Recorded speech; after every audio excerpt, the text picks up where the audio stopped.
Want to group photos on your iPhone into an album? First, open the Photos app and tap Select to choose the pictures you want to bundle.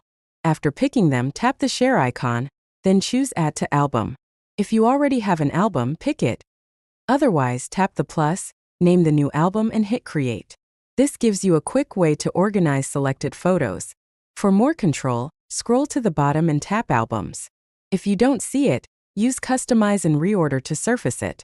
Tap the plus at the top right to create a new album or a shared album. A shared album lets you invite others, add photos, tap participants, and send the invite so family or friends can view or contribute. You can also create a folder to group multiple albums together for higher-level organization. Once an album exists, open it to add more photos with the plus button, or tap the three dots for options like search, share, or delete the album. Deleting an album does not remove the underlying photos from your library. It only removes the grouping. That's all it takes to create and manage photo albums on iPhone.